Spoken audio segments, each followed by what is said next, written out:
Buenas noches, bienvenidos y bienvenidas a una edición más de Temas y Debates. Estamos en el día lunes 8 de marzo del año 2021, día que se conmemora el Día Internacional de la Mujer, año 2021. Un saludo fraterno para todas las mujeres en El Salvador que sigan reivindicando sus derechos, la igualdad, y que puedan continuar en esa lucha de todo el aporte y la bendición que representan para nuestro amado país, El Salvador.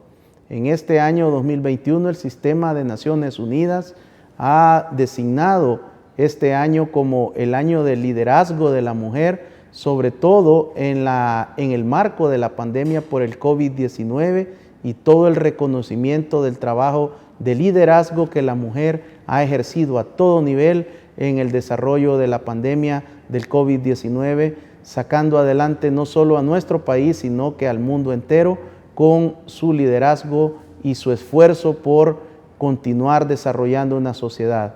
Para todos los hombres que observan este programa a través de la televisión y de las multiplataformas de redes sociales, con mucho respeto y aprecio, mi invitación a que podamos continuar por un camino libre de violencia. Toda expresión de violencia debe de ser erradicada de nuestra sociedad y todavía los que hemos sido formados, educados y que aprendimos en el desarrollo de nuestras competencias biopsicosociales, esa cultura machista, esa cultura de patriarcado, que podamos iniciar un proceso, un cambio genuino hacia una ruta de procesos de nuevas masculinidades. Mujer salvadoreña, que Dios les bendiga. Mujer policía, que Dios le bendiga. Mujer que labora en la Fuerza Armada y en los centros penales. Para todas las mujeres que se desempeñan en la Fiscalía General de la República, un especial reconocimiento desde este programa que va enfocado a la prevención y disuasión de toda expresión de violencia delictiva y criminal contra la mujer en El Salvador. En esta oportunidad contamos con la presencia del maestro Nahum Martínez, quien es abogado y notario de la República, es maestro en Derecho Constitucional y otras áreas especializadas, y últimamente como analista político hemos invitado en esta noche para desarrollar un balance jurídico-político de las elecciones del 28 de febrero del 2021 en El Salvador. Quizás por el nombre todavía no se ubica, pero al verlo usted inmediatamente sabe de quién se trata. Maestro, gracias por aceptar mi invitación. Buenas noches. Buenas noches, amigos televidentes, y buenas noches, estimado amigo, licenciado Ricardo Sosa. Es un placer estar acá. Muchas gracias por la oportunidad de dirigirnos a todos los hogares, a todos los televidentes de Canal 67 y decirles, tal como lo señalaba, lo adelantaba el amigo, el licenciado Sosa, un saludo muy fraterno, un saludo muy cordial a todas las mujeres en este día que se conmemora de manera internacional, el Día Internacional de todas las mujeres, y obviamente, como usted lo decía, desde acá lanzar un mensaje en el cual estamos en contra de toda forma de violencia de la mujer. Estamos en contra de toda forma de opresión. Consideramos, y estoy totalmente de acuerdo, como bien lo señala el licenciado Sosa, que esto se trata de cambiar de paradigma, nuevas masculinidades, de involucrarnos los hombres en tareas que si bien anteriormente las generaciones anteriores nunca lo vieron como necesario, pues estas generaciones nuevas, esta generación de la que yo soy parte, mi generación, ya obviamente se involucra en temas que anteriormente solo con los cuales se ha utilizado mucho para discriminar y encasillar a las mujeres. Pero desde acá decirles, para nosotros definitivamente es un honor que todas las mujeres que trabajan día a día, sobre todo las que están a nuestro alrededor, sean mujeres luchadoras, sean mujeres las cuales reivindican sus derechos, y estamos acá precisamente para apoyarlas en todas sus luchas. Muchas gracias por su mensaje, por sumarse en este esfuerzo, en esta campaña. Licenciado, usted trabajó muchos años en la Fiscalía General de la República, como es conocido como fiscal auxiliar, pero ¿nos puede compartir a todos nuestros televidentes y cibernautas parte de su hoja de vida? Porque ya la gente dice, el que defendió al director de la policía y ganó. Pero para el conocimiento de los televidentes, ¿cómo ha estado su formación profesional? Bueno, muchas gracias, muy amable por la oportunidad. Brevemente comentarles, como bien lo señalaba el licenciado Sosa, pues mi formación, mi currículum profesional comienza allá por el año 2001 como colaborador judicial en materia de familia. Estuvimos desde el 2001 hasta el año 2006, bueno, todo 2006 y los primeros meses del año 2007, cuando decidimos dar un salto, tomar un nuevo reto y nos incorporamos al staff de abogados de la Fiscalía General de la República, comenzando en las unidades básicas, como todo fiscal raso, por así decirlo. Y luego, así es, viendo delitos de extorsión allá en la hermana república del departamento de Zacatecoluca. Allá tenemos el ombligo laboral en Fiscalía. Y luego pues venimos ascendiendo, venimos coordinando equipos que se dedicaban a investigar de manera muy específica temas de estafas, de notificaciones. Me tocó ser parte de un equipo y luego coordinarlo. Y luego también pasar a formar parte, ya con un proceso de selección, de evaluación, formar parte de las unidades anticorrupción y de la unidad de lavado de dinero. Entonces, ese es el recorrido que hemos tenido dentro de Fiscalía. Bueno, también decirlo, hemos sido docentes universitarios en la Universidad Tecnológica, valga el comercial, y de igual manera, pues ahora nos dedicamos a la consultoría en temas de prevención de lavado de dinero, en temas también de prevención de actos de corrupción en instituciones públicas, y estamos pues también ejerciendo la profesión de manera independiente. La maestría que usted obtuvo, ¿por qué le llamó a esa especialidad? Si usted venía más en el área penal, uno hubiera esperado que buscara procesal penal, en derecho, pero se fue a una de las áreas donde realmente el país necesita mucho. Sí, bueno, definitivamente, bonita pregunta. A ver, el derecho penal, porque la maestría es de penal y constitucional, el derecho penal, como decía un profesor, dice un teórico por ahí, es el sismógrafo de la Constitución. Interesante la metáfora que ocupa este autor.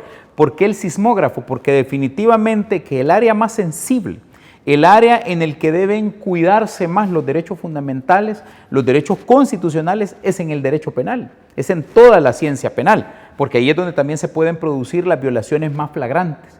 Por lo tanto, pues obviamente por el trabajo que estábamos desarrollando como agente auxiliar y obviamente para tener una base teórica, porque vean, por lo menos personalmente, siempre he considerado que para desempeñar una labor de manera capaz, de manera responsable, de manera eficiente, se debe tener tanto una preparación técnica, académica, y respaldarla con un trabajo práctico, porque al final, como dicen por ahí, la teoría sin práctica es una reflexión que no tiene ninguna finalidad. Pero acá se trata, o lo que hemos perseguido es de solucionar problemas de la realidad. Por eso es que decidimos estudiar esta maestría. Bueno, y en ese desarrollo estaba, ¿cómo decide usted ponerle un fin a su carrera como fiscal auxiliar y lanzarse al ejercicio libre de la profesión, como les gusta decir a ustedes? Sí. Bueno, tirarse prácticamente al vacío en un mundo muy competitivo. Así es. Nosotros hemos estado desarrollando una serie de programas para las elecciones de FEDAES, todo esto del CNJ, los aspirantes a magistrados de la Corte Suprema de Justicia, y es un número muy considerable de abogados en el libre ejercicio. Así que allá afuera no ha de estar tan fácil la captura de clientes, sí, a pesar de que los juzgados están saturados. Definitivamente. A ver, muy interesante. Creo que hay un punto de partida, por lo menos personal, del cual es importante mencionar. Cuando usted me pregunta, licenciado, ¿por qué decidimos ponerle fin a la carrera? Alguien podría decirme, bueno, estabas en el momento culmen, es decir, ya habíamos pasado por dos de las unidades más emblemáticas, solo quizás faltó tener la expertise en la unidad de extinción de dominio, pero obviamente el conocimiento teórico, las capacitaciones entre los que formábamos parte de las tres unidades eran las mismas capacitaciones, es decir, el conocimiento académico se tiene, es el mismo, y quizás hay momentos en la vida, y eso personalmente lo considero, que se cierran ciclos. Yo consideré que después de 12 años yo había cerrado ya un ciclo en la Fiscalía General de la República, y además de cerrar un ciclo, pues quiero decirlo también muy honestamente, muchas veces uno tiene que valorar, tiene que ponderar si realmente las administraciones van en consonancia, digo, de la Fiscalía, van en consonancia con los valores que uno persigue. Y yo lo digo muy personalmente, pero lo digo también de manera muy segura. Para mí los valores que se tienen con esta administración no son los valores que yo he defendido. Licenciado, hablando de la Fiscalía General de la República, se ha dicho mucho que no existe un plan de carrera. Y en lo particular yo he considerado, y aquí hay otro ejemplo más, que la Fiscalía es una escuelita, que lo que está haciendo es preparando a los profesionales para formar sus despachos, para representar a grandes corporaciones nacionales e internacionales, y la Fiscalía siempre tiene esa pérdida del talento humano fiscal. Usted que ha estado adentro, que no le han contado la historia, Cabal.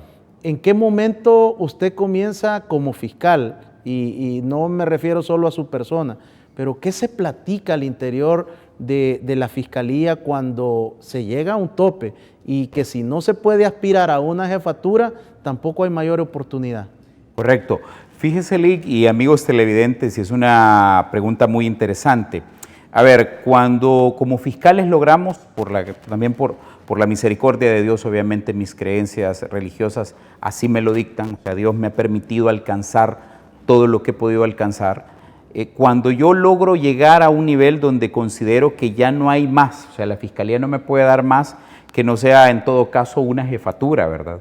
Una jefatura porque ya obviamente ya como fiscal de carrera ya he logrado pasar por las unidades más importantes, hemos estado en casos emblemáticos, estuvimos en las investigaciones de los expresidentes, estuvimos en el equipo que condenó al expresidente Elías Antonio Saca, hemos estado en la investigación, en el equipo que lideró el caso contra el expresidente Mauricio Funes, en el caso también, en los dos casos contra el exfiscal general, tanto en el que se le condenó por aquellas comunicaciones que de manera fraudulenta pues él divulgó en relación a aquella persona que era conocido como el Padre Toño, pero también estuve en la investigación por lavado de dinero.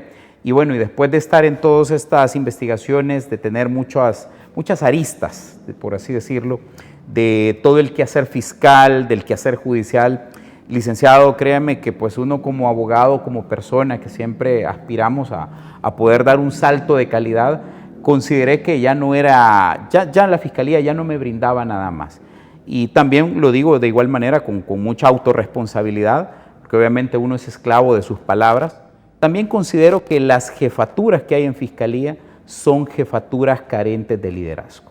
Y para que haya un verdadero liderazgo, primero tiene que existir conocimiento, dominio del área, no solo de la ciencia penal como tal, sino también de las técnicas de investigación y de igual manera gente que no se ha preparado, jefaturas que únicamente sacaron la licenciatura y jamás volvieron a una universidad.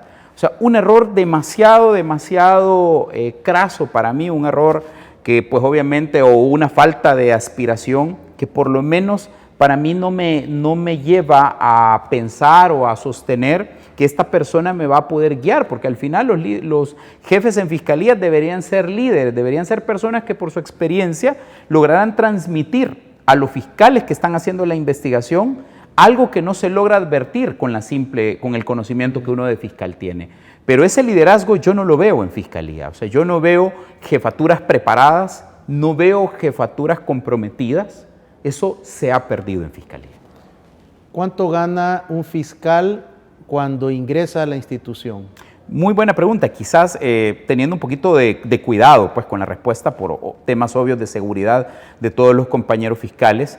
Por lo menos cuando yo ingresé a la Fiscalía, el salario allá en el año 2007 oscilaba entre los, digámoslo así, $1,200 a $1,500.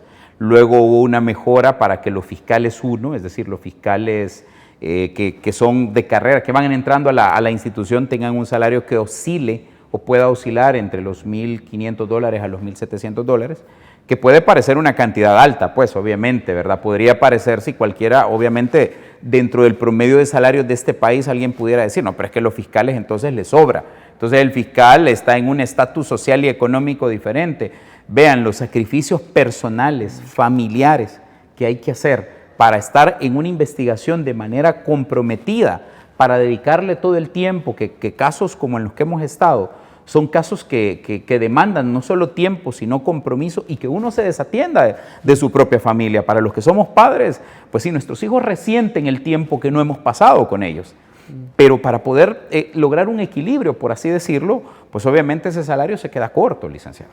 Y luego, la gran mayoría, la aspiración mayor es convertirse en jefe de alguna unidad y ganar, ¿qué? 100, 200 más adicionales, porque tampoco es que las jefaturas tengan asignada un salario arriba de $2,000. Sí, es que vea, licenciado, el problema es el siguiente, o sea, el problema acá es un problema de perspectiva. Si bien es cierto, todos cuando uno llega a una institución uno sueña con ascender, con alcanzar una jefatura, y obviamente eso trae más responsabilidad y puede traer o debe de traer un aumento salarial. El punto acá es que no solamente con salario se puede motivar al personal.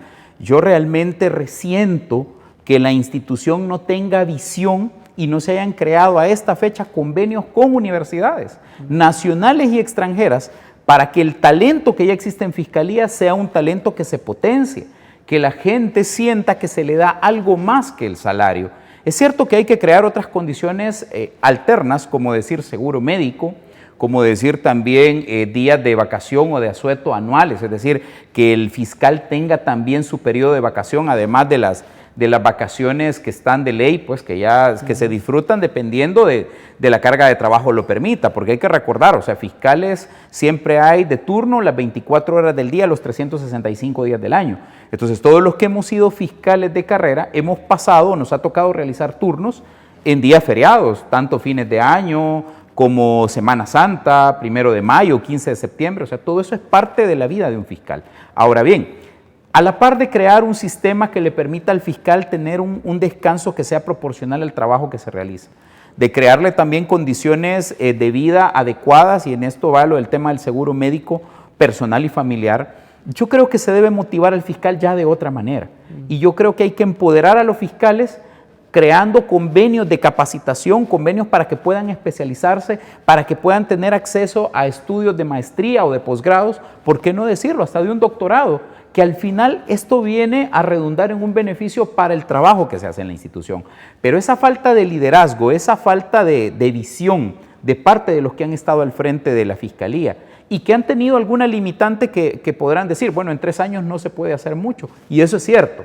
O sea, esto también es un mensaje para los que eligen fiscal general, es decir, para la Asamblea, para que se replantee que la función del fiscal general es la de alguien que debe saber gestionar un despacho, gestionar una institución. Y esa gestión del despacho implica también que se creen proyectos a mediano y a largo plazo para que la institución realmente funcione y vele por los intereses de la sociedad, los intereses del Estado, y sea el garante de la legalidad. ¿Qué tipo de cuidado de salud mental existe para los fiscales? ¿Hay algún centro de entretenimiento, algún club de playa, algún lugar donde se pueda salir de esa situación tan estresante, de esa carga?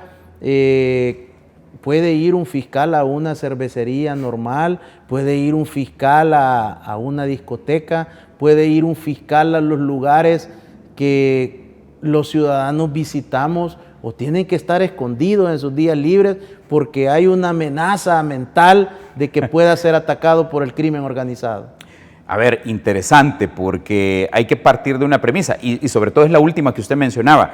Cuando uno es fiscal de carrera, obviamente uno debe tener mucho cuidado en los lugares donde uno sale a compartir con su familia. Ojo, primero es el compartir para aquellos que tal vez no tienen pareja o no tienen hijos, porque obviamente pueden departir con amigos, sea amigos de la misma fiscalía o amigos fuera de. Siempre hay que cuidarse, o sea, no, obviamente dentro de las reglas de, digámoslo así, de sentido común, no podemos ir a cualquier lado, no se puede ir a cualquier lado porque obviamente de tantas personas que uno atiende como usuario, sea como víctima, como testigo o hasta familiares de los mismos imputados, pueden reconocerlo y obviamente pues puede ocurrir una situación ahí que al final se puede terminar lamentando. Entonces, creo yo que en principio el fiscal tiene espacios bastante reducidos para poder compartir, para poder descansar, para poder distraerse sanamente. Y eso obviamente debe también contemplarse dentro de toda gestión de un fiscal general. Es decir, ¿qué le voy a dar a mi gente? ¿Qué garantías de un lugar seguro, de un lugar sano, de un lugar en el que pueda compartir y de un tiempo efectivo de descanso? Porque veamos, licenciado Sosa, aquí el problema es que el tiempo jamás existe. Es decir, los jefes de cada unidad básica de fiscalía, los jefes de las famosas unidades de vida, patrimonio y delitos contra el menor y la mujer en su relación familiar, lo que menos procuran es que los fiscales tengan o gocen de sus días de compensatorio, ¿ya? ¿Y esto por qué es? Obviamente tiene que ver con la misma demanda de trabajo, pero yo creo que son elementos que tienen que irse armonizando. Es decir, no podemos utilizar toda la vida la misma excusa que el trabajo no da tiempo para descansar, no da tiempo para disfrutar de los compensatorios. Yo creo que aquí lo que ha faltado es voluntad, creatividad y para responder también a lo que usted preguntaba hace un momento, licenciado, yo creo que es importante que la población sepa que no hay una adecuada salud mental. Es decir, si bien es cierto, y eso pues obviamente lo puedo decir porque lo he vivido, no me lo han contado, si bien es cierto la Unidad de Recursos Humanos intenta de generar jornadas de salud mental en espacios diferentes al área de trabajo y en espacios donde se pueden hacer actividades físicas que ayudan mucho también a la salud mental, estas actividades se vuelven insuficientes. Y se vuelven insuficientes precisamente por la falta de recursos. Y esto ya tiene que ver entonces, o tiene que llevarnos a la pregunta, y entonces, ¿será que el presupuesto de la Fiscalía alcanza o no alcanza? Son algunos de los elementos que quiero dejar nada más planteados. Muchas gracias, maestro Nahum, por esta primera aproximación. Realmente, al menos yo nunca había tenido la oportunidad de conversar tan directamente en público, al aire, en un medio de comunicación, cómo es parte de la vida de un fiscal auxiliar en nuestra Fiscalía General de la República. Interesantes lecciones que estamos conociendo en esta noche porque nos da una idea de cuál es la carga de trabajo de nuestros fiscales, hombres y mujeres, de la situación de su salud mental. Hemos conocido parte de cómo tienen también restricciones para la diversión y el sano esparcimiento familiar. Al regresar conoceremos más de la vida y la trayectoria del abogado Nahum Martínez. Regresamos.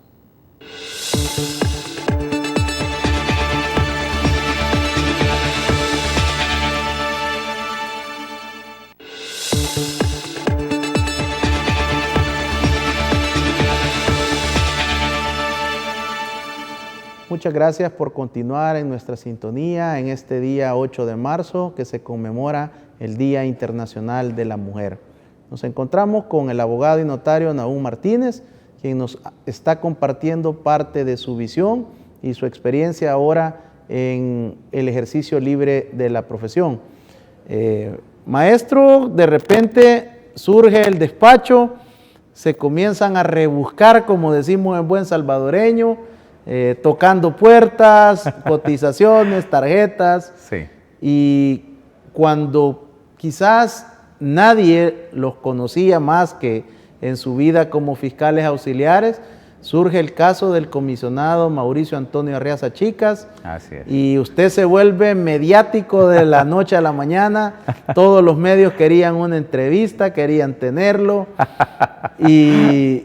Y causó también mucha sorpresa en lo particular esa despedida, ese cierre del caso en la Asamblea Legislativa, donde dicen, bueno, ¿y este muchacho quién es?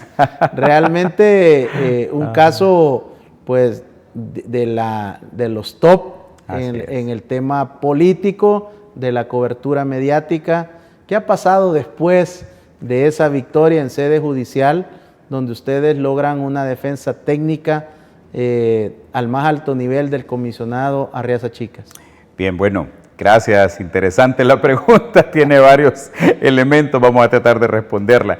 Lo primero, pues, como usted bien lo señala, ¿verdad? Cuando uno comienza como abogado en el libre ejercicio, primero, pues, decidimos, fue una decisión en conjunto con amigos y ex compañeros del grupo contra la impunidad, es decir, que era un grupo que veíamos los casos de lavado de corrupción de más alto nivel dentro de la unidad de lavado de dinero y activos, Y yo creo que los que decidimos renunciar, los que decidimos iniciar este proyecto de emprendedurismo jurídico, como yo le llamo, los que decidimos comenzar esta nueva etapa, primero compartimos valores y visiones comunes, es decir, nos hemos caracterizado y pueden revisar nuestros récords, es decir, pueden revisar las evaluaciones que hemos tenido institucionalmente.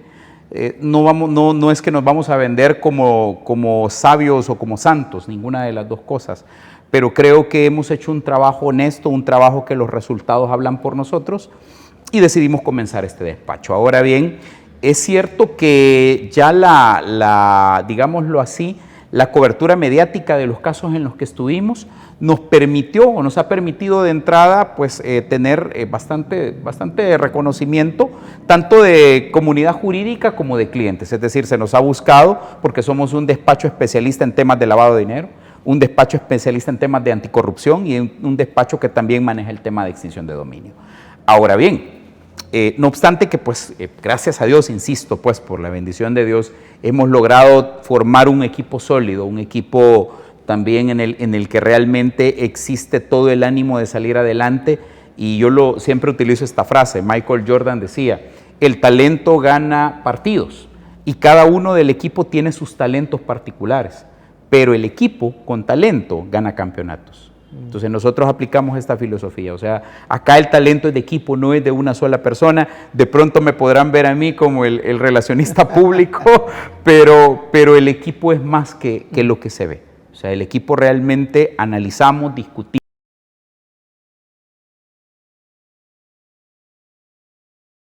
No siempre estamos de acuerdo, no estamos obligados a estar de acuerdo, pero sabemos sensatamente que tenemos que buscar siempre cuál es la mejor estrategia para nuestro cliente.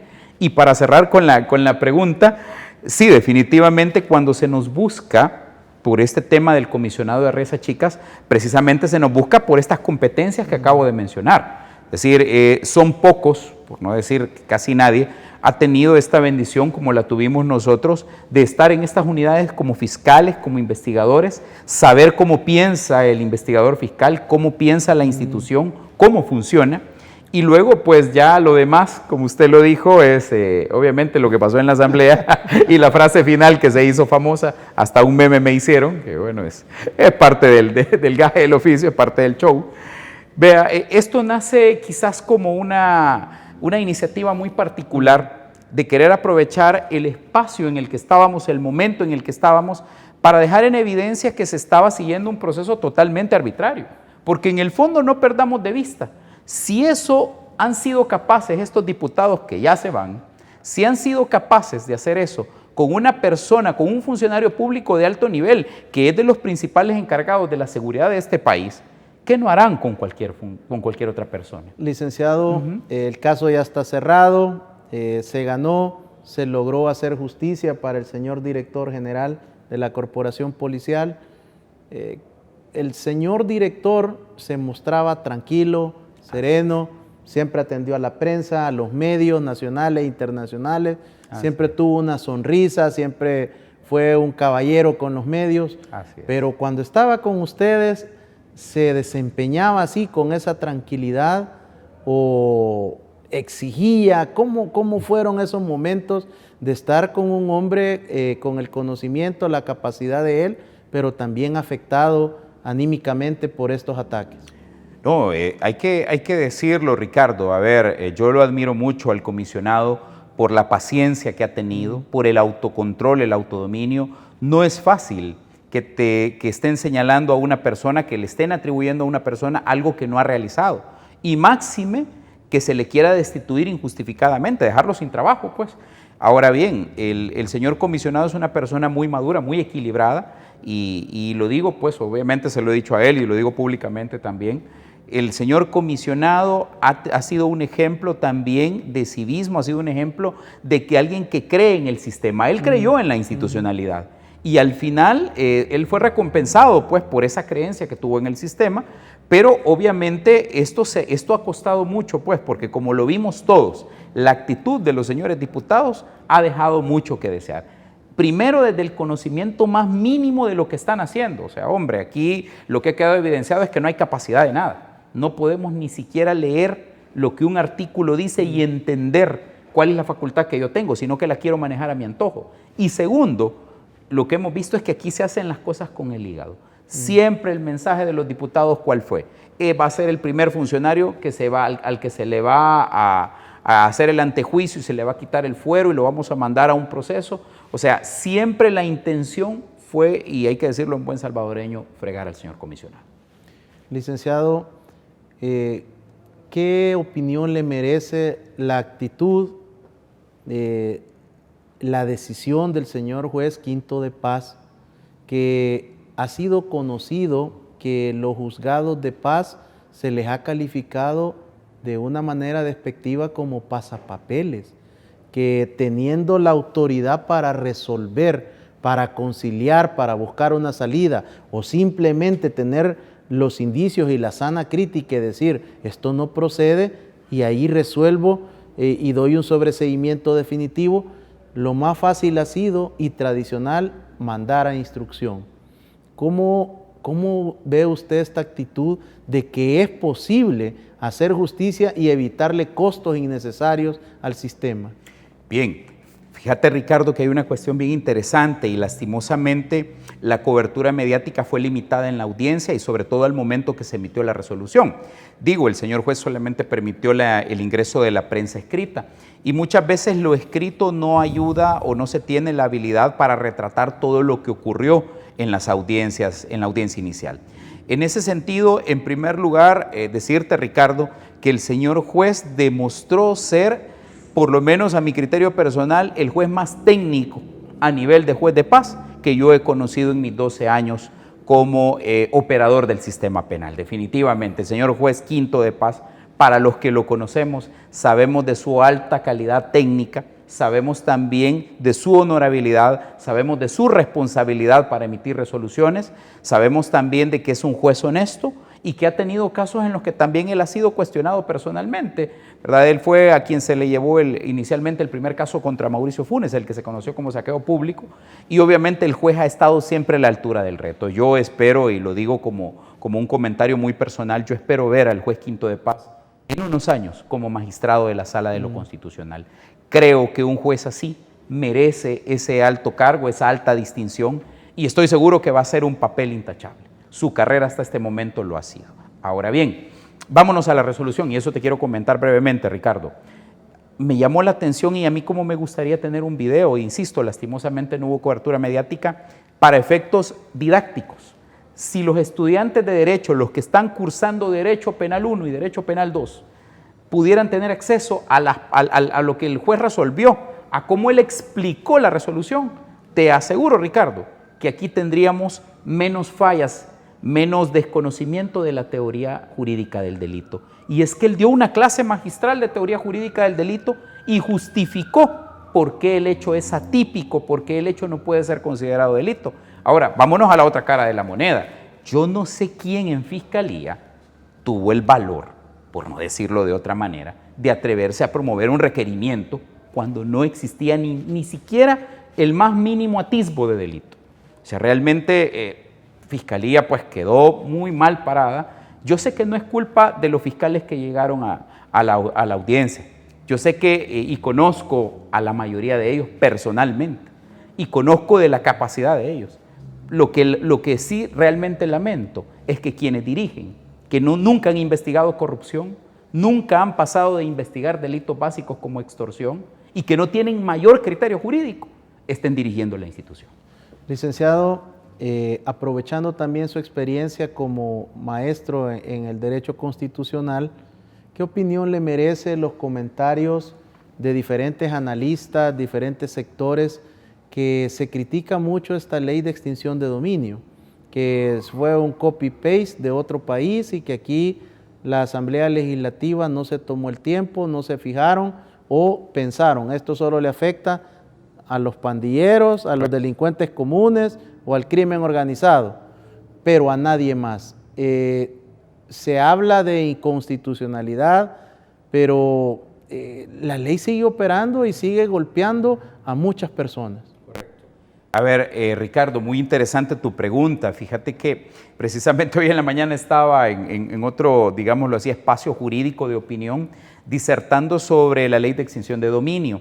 Fíjate que hay algo que a mí sí me gustó mucho de la sentencia de inconstitucionalidad que la Sala de lo Constitucional emitió allá en julio del 2018. Soy un poquito malo para las referencias, pero pueden ubicarla como sentencia de inconstitucionalidad mes de julio del 2018 si lo digitamos así o lo ubicamos así en nuestros buscadores. Ahora bien, ¿qué es lo que a mí me gustó mucho? Y esto lo digo también porque así respondo a tu pregunta. A ver, ¿qué es la extinción de dominio? Para decirlo de una manera bien simple, bien sencilla, y quizás hasta voy a parecer un poco vulgar como lo voy a decir. La extinción de dominio no es otra cosa más que aquellos bienes, aquella propiedad, porque dominio es sinónimo de propiedad. Hay una discusión ahí civilista milenaria de que si son o no son iguales, pero para efectos del ordenamiento jurídico salvadoreño podemos decir que son sinónimos. Entonces, aquella propiedad que tú tienes y que has adquirido de manera lícita, pero que en algún momento ha tenido contacto con una actividad ilícita, y aquí voy a ocupar una palabra que precisamente es uno de los presupuestos de la ley, ha sido mezclada o mezclado con un producto, con una actividad ilícita, el Estado no te puede proteger esa propiedad. De igual manera, si tú has destinado ese bien que lo pudiste haber adquirido de manera lícita, pero tú le has dado un destino, una finalidad ilícita, tampoco el Estado, el ordenamiento jurídico, te puede respaldar. Y esa es la lógica pura de lo que es la extinción de dominio. Es decir, ¿cuál es la propiedad protegida por el ordenamiento jurídico? Es aquella que ha sido adquirida por medios lícitos. Es aquella que en ningún momento ha tenido contacto con ninguna actividad o con un producto ilícito. Y por lo tanto, lo que la Sala de lo Constitucional ha denominado situaciones jurídicas consolidadas o derechos adquiridos por el paso del tiempo, es decir, por el paso del tiempo podemos adquirir derechos, pero cuando lo que nace ilícito pasa el tiempo y creemos que se va a volver lícito, eso no ocurre con la ley de extinción de dominio. Lo que nació mal va a seguir siendo así hasta que se declare la pérdida del dominio a favor del Estado y el Estado obviamente le dé una nueva funcionalidad a ese bien. Pero ¿qué sucede en casos que también son reales?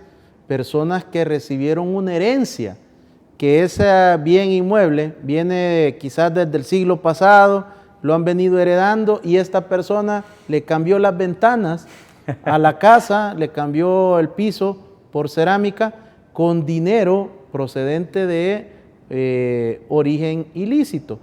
Y toda la propiedad es confiscada por una incorporación, digamos, mínima de dinero en relación a la propiedad. Excelente pregunta. A ver, Ricardo, y muy interesante el ejemplo que tú pones, o sea, un ejemplo bastante gráfico. Yo le voy a agregar otro todavía más drástico.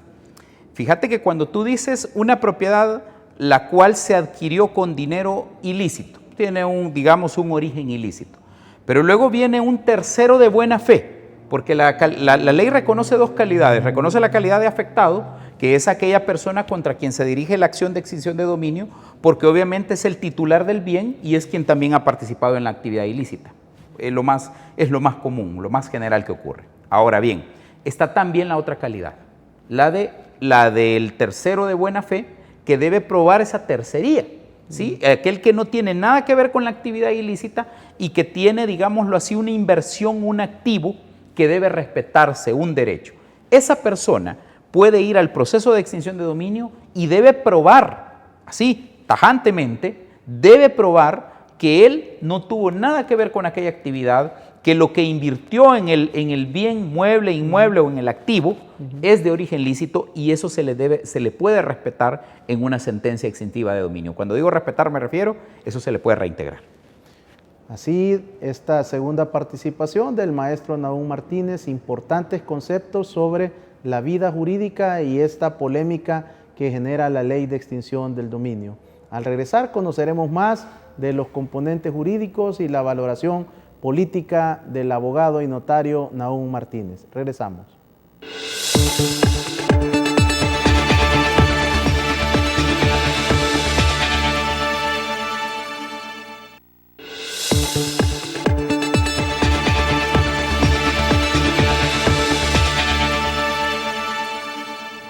muchas gracias por continuar con nosotros. 8 de marzo, Día Internacional de la Mujer.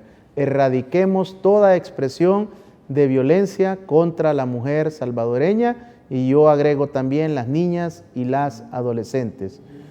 Licenciado, el 28 de febrero del 2021 se desarrollaron los comicios electorales. Correcto. El pueblo asiste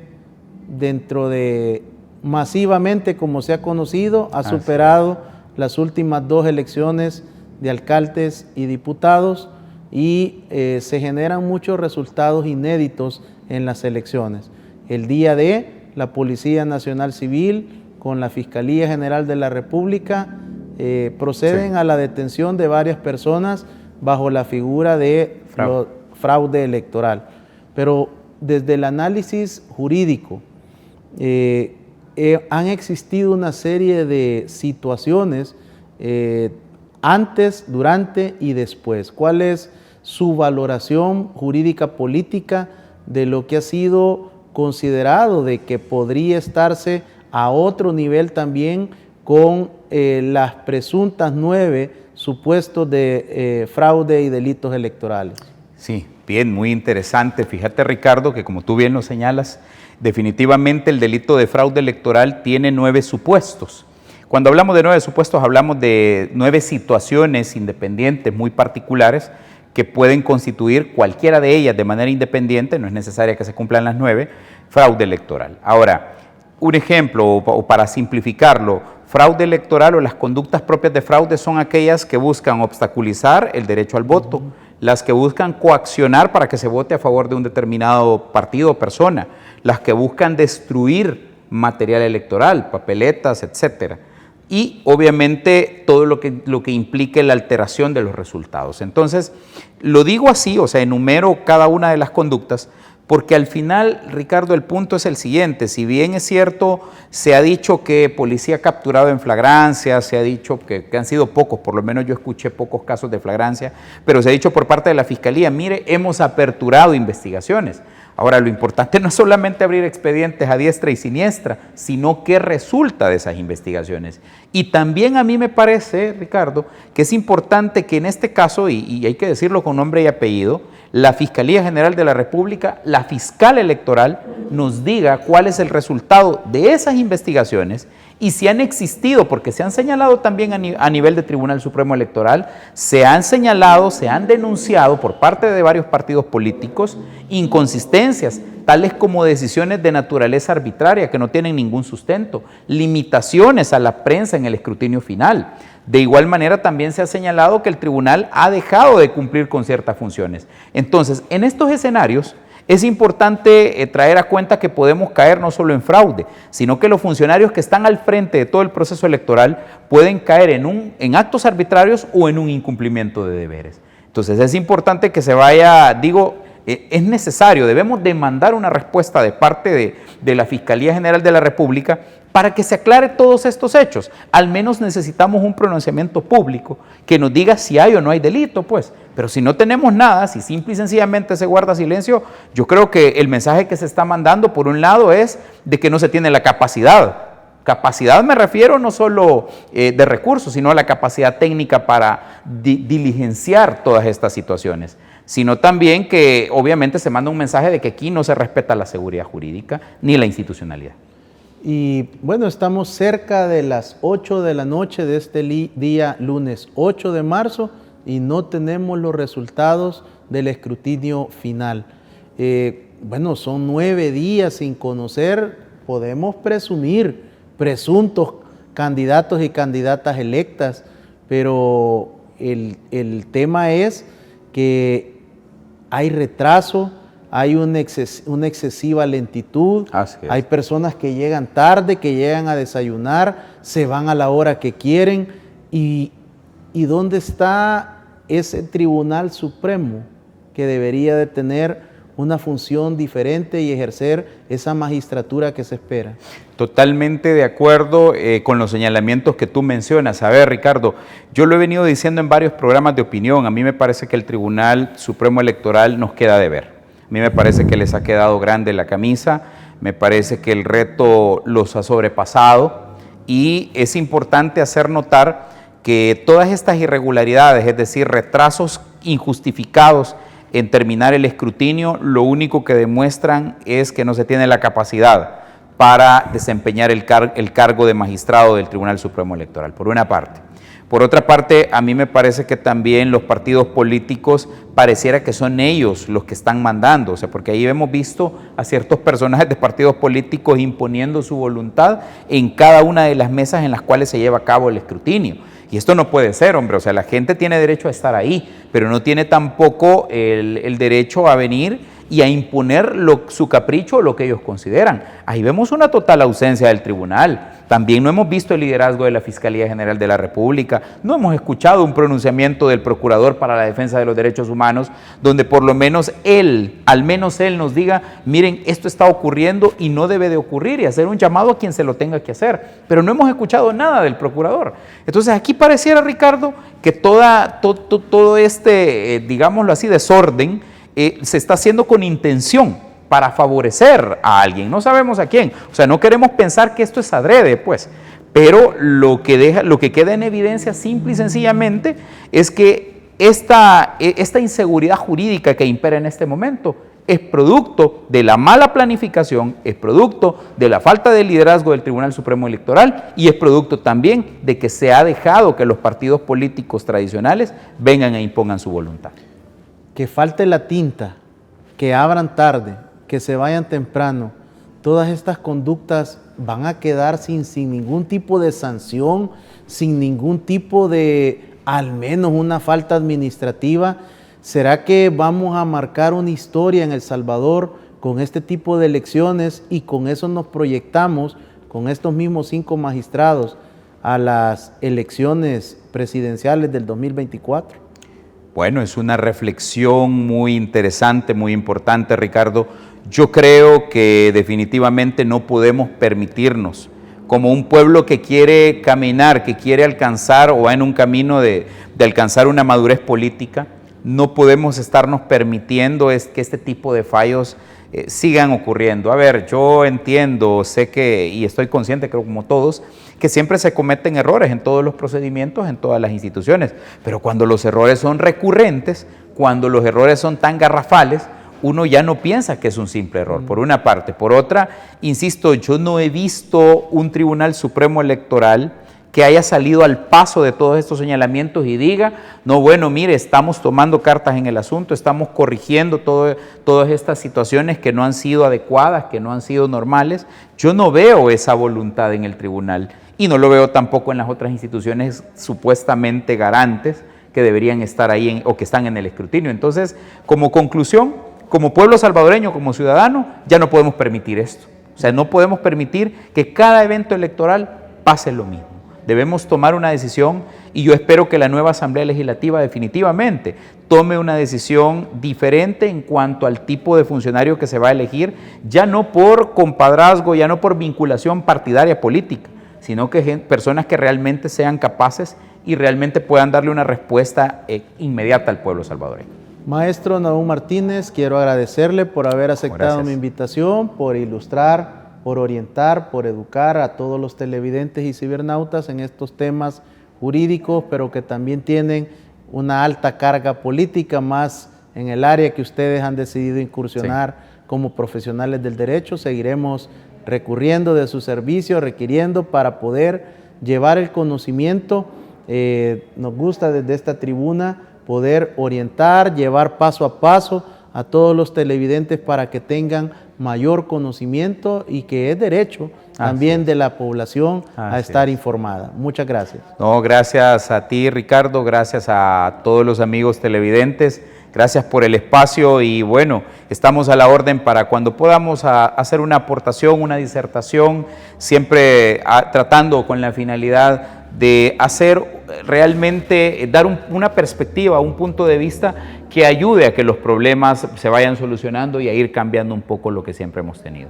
Muchas gracias a todos, nuevamente un mensaje de felicitación, de externar lo mejor para todas las mujeres salvadoreñas y decirles que sí habemos hombres que estamos comprometidos con eliminar la violencia, toda forma de violencia hacia ustedes. Así, la participación del abogado y notario maestrante en Derecho Penal y Constitucional, Nahum Martínez. Este día hacemos una pausa en la campaña de prevención del suicidio y honramos el trabajo de la mujer en El Salvador, del papel, su rol que tiene en la sociedad salvadoreña. ¿Sabía usted que cada día al menos se reciben 10 denuncias en sede fiscal a nivel nacional por el delito de expresiones de violencia contra la mujer?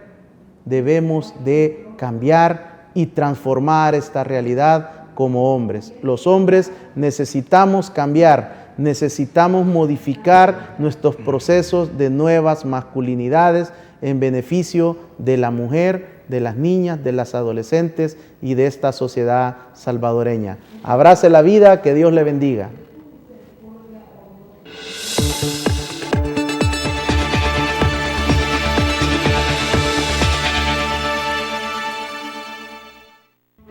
Los conceptos vertidos en el programa anterior son responsabilidad directa de quien los emitió.